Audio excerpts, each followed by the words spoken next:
예, 오늘 말씀 제목은요, 평강, 하나님의 평강이라는 제목으로 은혜를 나누려고 합니다. 예수를 사랑하는 한 도시에서 그림 대회가 열렸다고 합니다. 그때 많은 화가들이 모여서 자신이 가진 재능으로 이제 대회를 참석했는데 그 대회의 주제가 평화였습니다. 화가들은 각기 자기가 생각하는 평화를요, 캔버스에 옮겨 담기 시작했어요. 한결같이 평화로웠습니다. 어떤 이들은 푸르른 풀과 꽃이 피어난 드넓은 평원을 그렸습니다. 어떤 이들은요, 부드럽게 흐르는 시내 속에서 소와 양떼들이 버성겨 풀을 뜯는 풍요로운 목장을 그렸습니다. 어떤 이들은 천진난만한 아이들이 근심 없이 웃으며 노는 모습을 그렸고, 어떤 이들은 부드럽게 흘러가는 흰 구름이 있는 푸른 하늘을 그렸습니다. 모두 하나같이 평화로웠습니다. 그런데요, 어떤 이가 수상의 영광을 차지했을까요? 놀랍게요, 폭풍이 이는 바다, 그 거친 바다에 돌바위 하나가 탁 서 있는 그 그림이 대상을 차지했답니다. 아니, 하늘은 짙은 먹구름이고 파도가 가운데 철썩철썩 매섭게 치고 있는데 언뜻 보면 평화와는 아무 관계가 없는 모습입니다. 그런데 자세히 보니까요, 이 돌 중심에 있는 바위 틈새에 조그마한 새 둥지가 있었습니다. 막 태어난 어린 새들이 엄마 새의 날개 그늘 아래 바깥에 폭풍이 부는 것을 알지 못하고 무슨 일이 있냐는 듯 포근히 쉬고 있는 모습을 그린 거였습니다. 이것이 평화라는 것입니다. 진정한 평화는 어떻게 우리에게 오는가를 생각할 수 있는 이야기라고 생각합니다. 아기사가 그 위험한 상황 속에서도 어미 품에서 안정을 찾듯이 하나님께서도 우리가 어떤 상황을 만나든지 우리를 지키시는 요새요 방패가 되심으로 우리에게 평강을 허락하신다는 것입니다. 이사야 25장 4절 말씀입니다.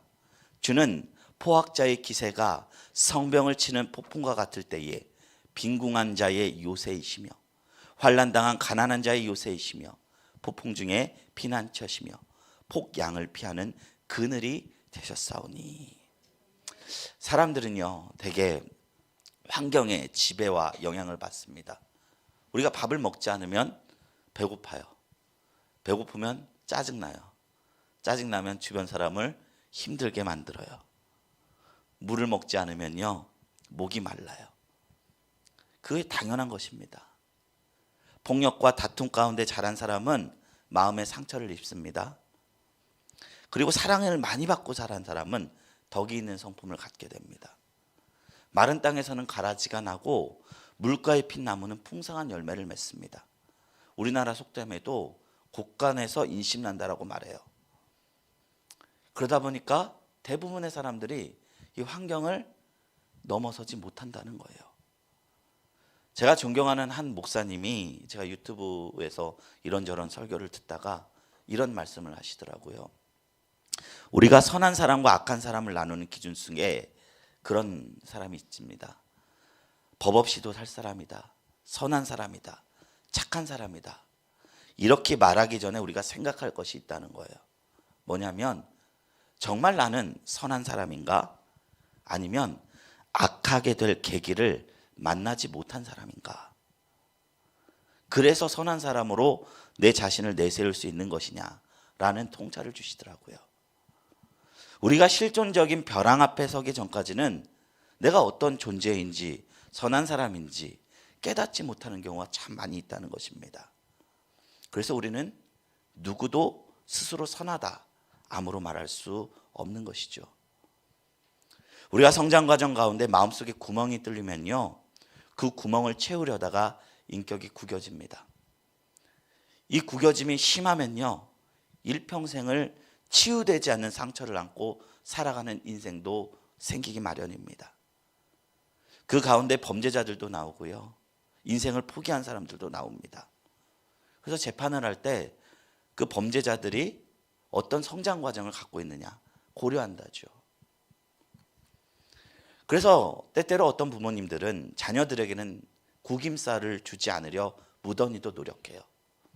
종이가 한번 구겨지면 다시 빳빳해지기 힘드니까, 사람도 구겨지면 그 이전으로 돌아가기 힘들다는 것을 알기 때문에 상처받지 않는 환경을 만들려고 노력합니다.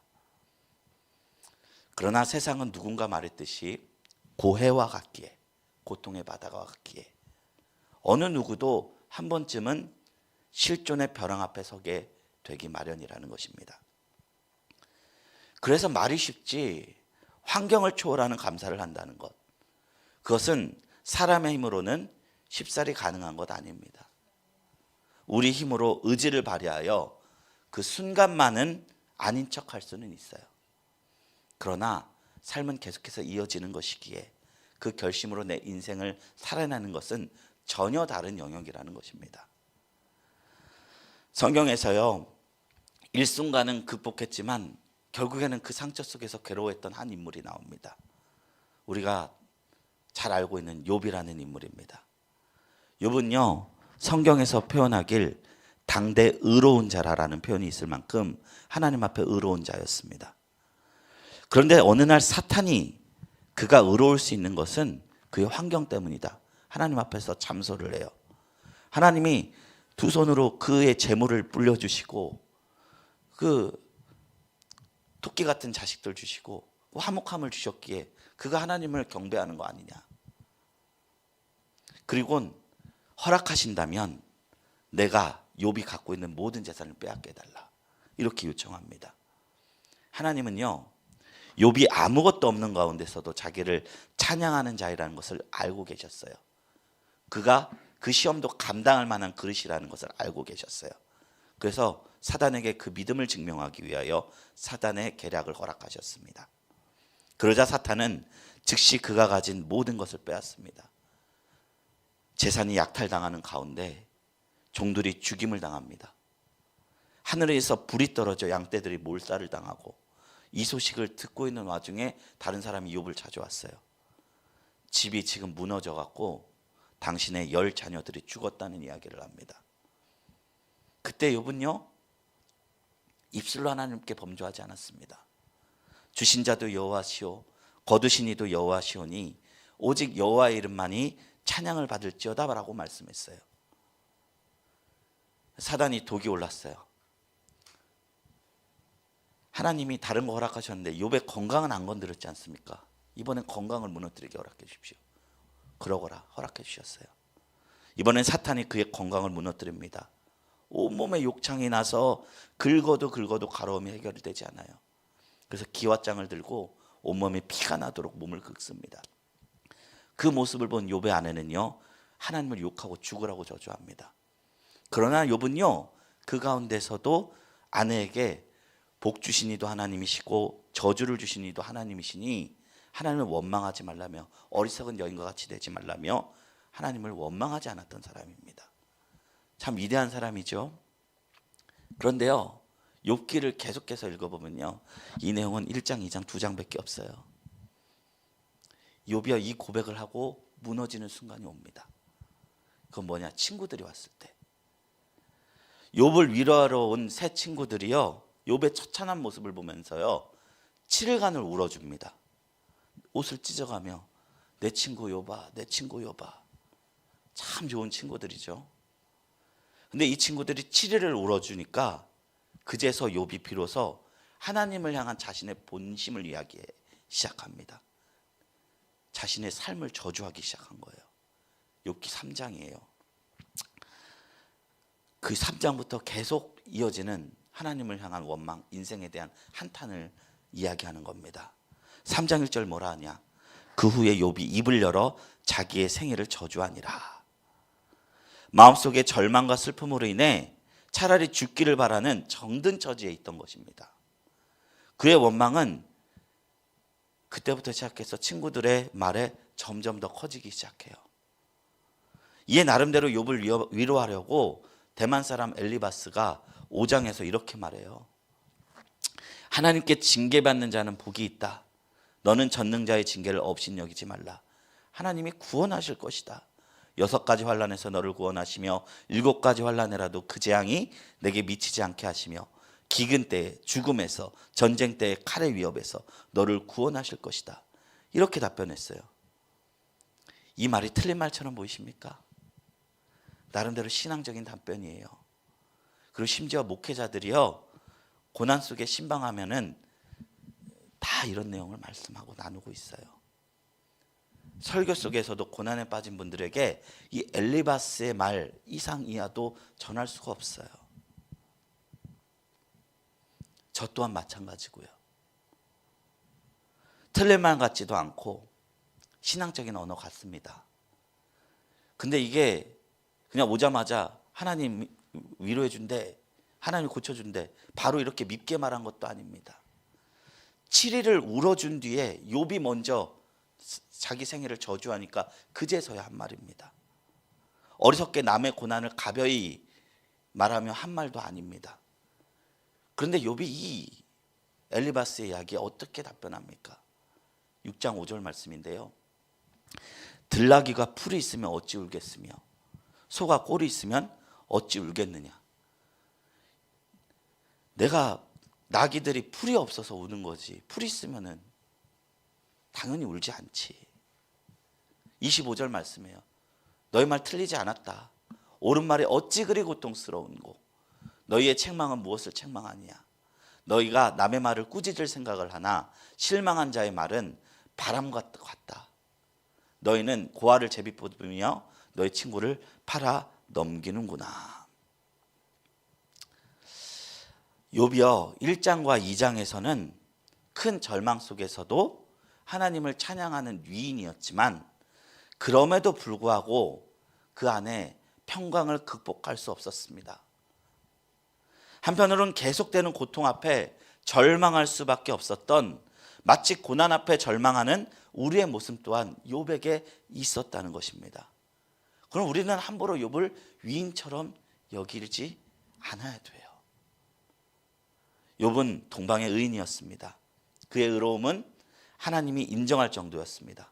그러나 그런 조차 진정한 평강이 무엇인지 몰랐다는 거예요. 왜 그러느냐? 그가 붙잡은 것은 자신의 의였기 때문입니다. 나의 의로운 성품을 붙잡을 때는 그가 할 수 있었던 것은 잠시 잠깐 입술로 범죄치 않은 수준밖에 되지 않았다는 것입니다. 더 나아가서 욥은 하나님을 원망합니다. 그런즉 내가 내 입을 금하지 아니하고 내 영혼의 아픔 때문에 말하며 내 마음의 괴로움 때문에 불평하리이다. 이거 개역 한글에서는 원망이라고 나왔어요. 욥이, 제가 구약 성경에 욥기 전공하는 이제 어떤 전도사님과 그 대학원에서 한번 세미나를 한 적이 있었는데 한마디로 얘기해 주시더라고요. 욥은 원망을 했다. 우리가 1, 2장의 내용으로만 봤지만 그 대화 속에서 하나님에 대한 원망을 전혀 감추지 않았다는 거예요.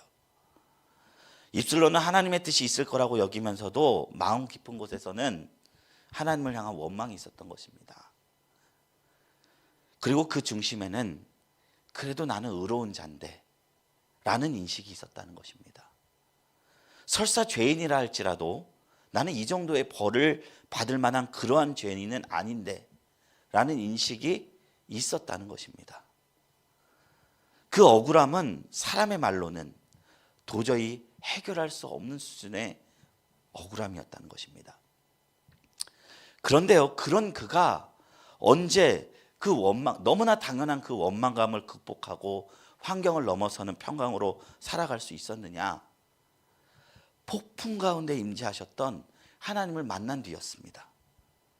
근데 욥은요, 처음에는 친구들한테 내가 하나님 앞에 변론하겠다, 하나님이 나에게 나타만 나시면 내 해결되지 않은 이 모든 질문을 하나님 앞에서 따지겠다라고 했어요. 근데 하나님 폭풍 가운데 만나서 욥에게 결코 답을 주지 않았습니다. 대신 욥이 답할 수 없는 질문들만 계속해서 주세요.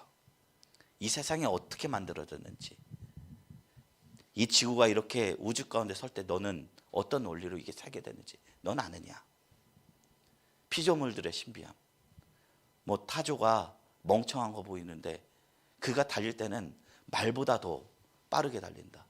그에게 지혜를 주지 않은 이가 누구며 그에게 튼튼한 허벅지를 준 이가 누군지 아느냐. 리오라단과 베헤모스, 악어와 하마죠. 사람이 볼 때 그 권위가 너무나 무서운데 하나님이 그조차도 하나님이 만든 피조물이다. 이 세상을 움직이는 하나님의 지혜와 크고 신비함을 알아주시며 하나님의 지혜가 얼마나 크고 우리는 얼마나 안다고 하지만 알 수 없는 것이 많은지를 깨닫게 하신 거예요. 욥은요 그 앞에서요 그 어느 하나 제대로 알지 못하는 인간의 실존적인 한계를 깨닫습니다. 그리고 그에 비해서 그럼에도 불구하고 이 세상을 움직이시는 하나님의 지혜를 깨닫습니다. 우리도 그렇습니다. 우리는요 우리가 어떤 존재이며 어디로 와서 어디로 가는 존재인지 알지 못합니다. 그럼에도 불구하고 우리는 이 땅에 존재하고 있고 살아가고 있습니다. 알지 못하는데도 보이지 않음에도 불구하고 하나님을 그리워하고 사모하면서 이 땅을 살아가고 있습니다. 욥은요 실상 자기의 고난만을 바라보고 나를 바라봤는데 하나님을 만난 뒤에 나는 아무것도 알지 못하며 살아갔다는 것을 깨닫습니다. 그리고 나선 더 이상 자기의 의를 붙잡지 않아요. 새 친구들과 말할 때는 이를 바득바득 갈면서 잡았던 자기의 의를 놓습니다. 그리고 고백합니다. 지금껏 나는 내가 안다고 생각했습니다. 그런데 난 모르는 자였습니다. 난 하나님을 깨닫고 있다고 생각했습니다. 그러나 깨닫지 못한 자였습니다. 무지한 말로 도리어 이치만을 가렸습니다. 그동안 내가 귀로 하나님을 듣고 살았다는 것을 깨닫게 되었습니다. 근데 이제야 내가 눈으로 하나님을 봅니다. 눈으로 하나님을 보는데도 나는 알지 못하는 존재였습니다. 티끌과 제 가운데 회개한 것입니다. 이게 욥기 42장 3절에서 6절 말씀입니다. 그런데 놀랍게 그제서야 비로소 욥은 자유함을 느낍니다. 회복이 시작됩니다. 사람의 가치관이요 완전히 변화되는 것이 회개입니다. 그런데 그 이 회개는요 몇 마디 말로 되는 게 아닙니다. 제가 대만 사람 엘리바스처럼 신앙의 진리들을 여기서 선포한다고 해서 우리의 마음이 깨지지 않고 부서지지 않아요. 제가 여기에서 성도님들이 당하는 고난을 위해서 7일 밤낮을 울어주고 있다 할지라도 해결되지 않아요. 피상적인 말씀의 문구를 선포한다고 해서 우리의 실존적인 어떤 문제들이 해결되지 않습니다. 오직 폭풍 가운데 임재하시는 주님 앞에 단독자로 서고 만날 때만이 가능한 것입니다. 하나님의 평강은요 하나님 앞에 단독자로 설 때 부어집니다. 욥은 하나님을 만나며 평강을 찾습니다. 물론 이후에 하나님이 욥에게 그 잃은 것을 다 갑절로 갚아주셨지만 욥이 받은 진정한 축복은요 1장에서 그가 알지 못하고 고백했던 것, 주신 자도 여호와시요 취하신 자도 여호와시니 여호와 이름의 찬양을 받을지어다. 그게 어떤 의미인지를 하나님을 만남으로써 진짜 진실된 고백을 하는 자가 되었다는 것입니다.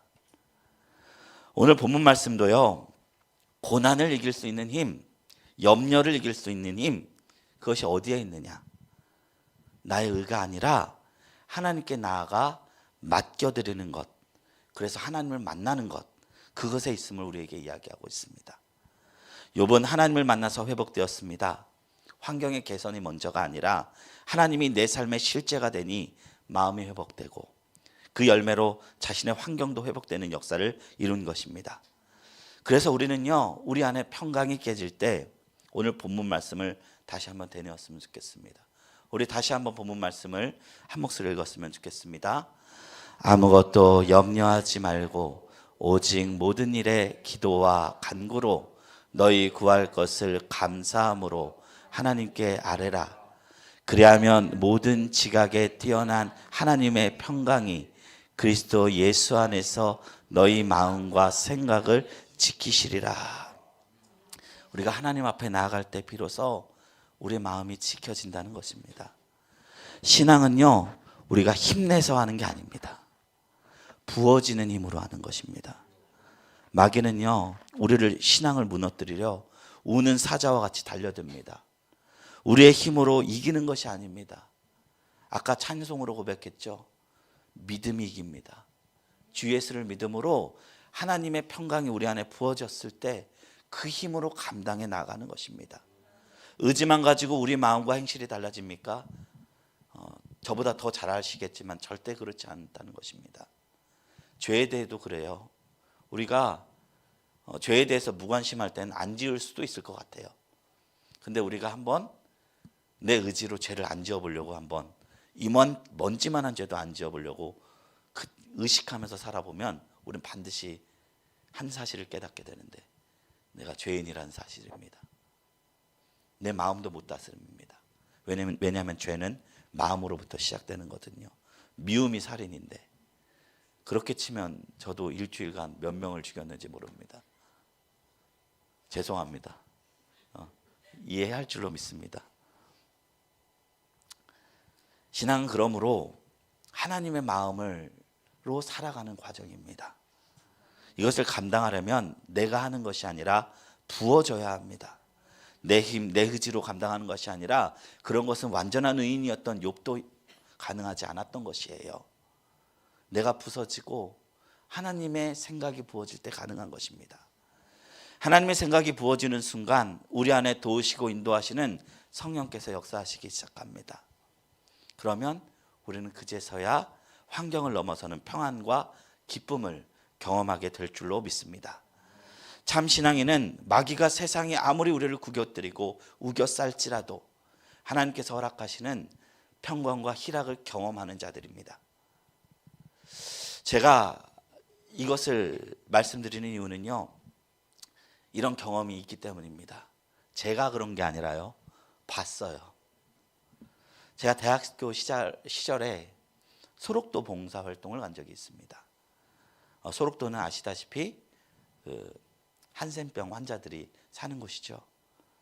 그 소록도에는 신성교회라는 곳이 있는데, 그 교회에서 청년들이 다 본당에서 자고요, 그 숙식하면서 근처에 일을 도와주는 봉사를 했어요. 그래서 어떤 사람들은 집 보수도 해주고요, 막 그런 봉사하는데, 저는 손재주가 없다 보니까 봉사가 뭐였냐면 말벗 봉사를 했어요. 말벗 봉사. 이거 아무것도 아닌 것 같지만 그분들 외로운 노인분들 말벗 봉사 했어요. 근데 제가 그 임무를 받았을 때 마음속으로 이제 그 적적한 심령을 청년의 푸릇푸릇함으로 채워주리라, 벗이 되고 위로해 주리라 하고 열심을 내서 갔죠. 근데 제가 첫째 가자마자 아무 말을 하지 못했습니다. 병원으로 갔는데 그곳에 80대 후반의 할머니 한 분이 제가 맡겨진 분이었어요. 지금은 돌아가셨겠죠. 20년 전이니까. 근데 그 할머니 보자마자 말을 못할 정도로 너무 비참한 거예요. 문둥병에 걸려서 소록도에 와겠는데 그 병이 눈에 옮겨서 장님인 거예요. 그리고 연세가 드셔서 무릎이 연골이 다 나가서 걷지도 못하고 그냥 살아있는 시체세요. 제가 볼 때는 가족도 안 계세요. 그러니까 제가 불쌍하고 안쓰러움을 넘어서 이분을 어떻게 해야 되지라는 생각이 들었습니다. 그리고 제 믿음이 괜히 흔들리더라고요. 저도 좀 옆에 사람 힘들면 같이 힘드는 타입이라, 하나님 왜 인생에게 이런 사람 허락하셨습니까? 차라리 나지 않음이 낫지 않습니까? 하고 기도하면서, 속으로 기도하면서 답답해서 어쩔 줄을 몰랐어요. 그러니까 뭐 청년들 고민 있잖아요. 뭐 이성 문제, 취직 문제, 그런 수준이 아닌 거예요. 안 봐도 이분이 어떤 삶 살았는지 알 것 같아요. 그래도 어쨌든 대화를 해야 되잖아요. 그래서 할머니를 대화했는데 너무 놀라운 사실을 발견했습니다. 그 할머니가 제 예상과 다르게 엄청나게 긍정적인 분이신 거예요. 얘기하는데 빵빵 저를 웃겨요. 계속 웃긴말 하세요. 제가 대화하면서 그렇게 웃은 적이 얼마 없을 만큼. 저는 대화가 얼마나 힘드시냐 뭐 이런 대화할 줄 알았는데, 위로할 시간이 아니라 이분은 그냥 친구에게 티타임 하듯이 그냥 재밌는 얘기 쭉 하시는 거예요. 항상 기뻐하라, 쉬지 말고 기도하라, 범사에 감사하라. 이게 두 눈이 멀고 무릎에 연골이 없어 누워있는 그분에게 있는 겁니다. 제가 여러 번 말씀드렸습니다. 그리스도인 중에서 가장 영적으로 성숙한 분들은 독립운동가 같은 성격의 분이 아니라 남을 웃길 줄 아는 분이다, 이런 말을 한 바가 있습니다. 더 성숙한 분이다. 근데 그분이 왜 그런지 알겠어요. 그분 안에 불타고 살아있는 진정한 믿음이 있더라고요. 할머니는 오래전 소록도에 왔을 때 아무 소망이 없는 가운데 예수 그리스도를 영접하셨습니다. 그런데 신앙 안에서 다른 사람보다 더 크게 하나님의 나라가 보이는 거예요. 더 큰 천국 소망이 있는 거예요. 세상에 소망이 없으니까 오히려 천국의 희망이 그 안에서 더 강렬하게 빛나는 거예요. 그래서 그분이 헤어질 때 저한테 한 말이 아직 기억이 나는데, 저는 돌아볼 때 감사한 것밖에 없습니다, 이 얘기를 하시더라고요. 무엇 감사할 게 있습니까? 그런데 그 감사 앞에 저는 큰 부끄러움과 긴 여운을 얻게 됐습니다. 위로가 되기 위해 찾아갔는데 그게 저희 교만이었어요. 그분들은 이미 하나님의 충만한 위로 속에서 감사와 기쁨과 평강을 누리고 살아가고 계셨던 것입니다. 두 번째로 찾아간 곳에는 한 할머니가 계세요. 다행히 이번에는 이분이 건강은 좀 괜찮은 분이세요. 근데 이분이 몸이 불편은 하시죠. 연세가 80 정도 되셨으니까. 그래서 또 이제 대화를 하려고 했는데, 이분은 몸이 불편해서 하시는 게 종일 성경 읽고 종일 기도만 하시는 거예요. 근데 이분이 얼마나 성경을 잘하냐면, 저도 나름대로 성경 공부를 좀 한다고 생각을 했었는데 장별로 다 외우고 계시는 거예요. 그렇잖아요. 이사야 54장 하면 바로 줄줄줄줄줄 나옵니다. 알고 보니까 구약 전체를 암송하신 분이에요. 야, 그래서 그분은 기도하는 게 사명이시래요. 그래서 지금까지 찾아왔고 봉사했던 사람들 이름 적은 노트를 딱 보여주시면서 내가 이제 이렇게 기도하고 살고 있어, 이러시더라고요. 그래서 제 이름과 비전도 적으시고 기도해 주시겠다고 약속했어요. 아마 돌아가시 전까지 제 기도해 주셨을 것 같아요. 저는 소록도에서 하나님의 평강을 누리는 분들을 많이 만났습니다. 그것은 마치 수도원 같았습니다. 전부 노인이신데 새벽 2시면 다 예배하러 오세요. 하나님 만나려고. 환경이 어렵고 힘들어도 하나님께 감사라는 말씀을 듣고도 저는 피부에 와닿게 느끼지 못하였는데, 실제로 그런 삶을 살아가고 있는 분들을 눈으로 보니 경외감이 들더라고요. 하나님의 평강의 힘이 얼마나 큰지 느껴지더라고요. 불쌍하다고 생각하는 것은 저의 인간적인 생각이었을 뿐이고, 하나님 안에 있는 자들은 진정한 평안과 소망을 갖고 살아갈 수 있는 줄로 믿습니다. 신앙은 그런 힘이 있습니다. 그러니 우리 이 신앙 갖기를 주님의 이름으로 축원합니다. 그러면 우리는 절대 마귀의 어떤 속임에도 넘어지지 않을 줄로 믿습니다. 원수 마귀는 우리를 절망시키려 합니다. 그래서 환경만을 보게 합니다. 그리고 끝없이 비교하게 합니다. 그래서 우리는 많은 것을 누리고도 절망해요. 우리나라가 전 세계적으로 보면 상위 0.5%의 국가래요. 200 몇 개의 나라가 있는데, 아니 5%죠. 0.5가 아니라 5%. 10이면은 10위대의 나라면 5%의 손에 드는 나라죠. 그런데 이런 부유한 나라의 자살률이 사망원이 1위잖아요. 환경이 다가 아니라는 것입니다. 하나님과 동행하며 우리의 마음이 지켜지면 우리의 환경이 아무리 어렵더라도 우리는 넘어지지 않고 엎드려지지 않고 다시 시작할 수 있는 용기와 힘이 생길 줄로 믿습니다. 잠언 4장 23절 말씀에 무릇 지킬 만한 것보다 더욱 내 마음을 지키라. 생명의 근원이 이에서 남이니라 라고 말씀하고 있어요. 그렇기 때문에요, 우리는 하나님의 생각이 내 생각을 지배하도록 우리 안에 늘 기도해야 될 줄로 믿습니다. 마태복음 6장 26절 27절 말씀입니다. 공중의 새를 보라. 심지도 않고 거두지도 않고 창고에 모아들이지도 아니하되 너희 하늘 아버지께서 기르시나니 너희는 이것들보다 귀하지 아니하냐. 너희 중에 누가 염려함으로 그 키를 한 자라도 더할 수 있겠느냐. 마태복음 11장 28절 말씀입니다. 수고하고 무거운 짐진 자들아 내게로 오라. 내가 너희를 쉬게 하리라. 마태복음 7장 11절 말씀입니다. 너희가 악한 자라도 좋은 것으로 자식에게 줄 줄 알거든 하물며 하늘에 계신 너희 아버지께서 구하는 자에게 좋은 것으로 주지 않겠느냐 말씀하셨습니다. 성경에서 하나님은 우리를 책임져 주시겠다고 말씀합니다.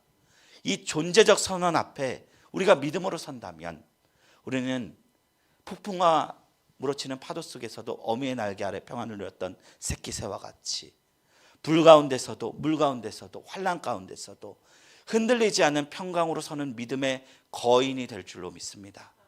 아무도 이 만족감을 빼앗을 수 없습니다. 우리가 모든 절망 속에서도 마귀를 우리 무너뜨리는데 그럼에도 불구하고 하나님 의지하면 마귀가 쓸 수 있는 카드가 없는 것입니다. 이 은혜가 성도님들에게 있기를 주님의 이름으로 축원합니다.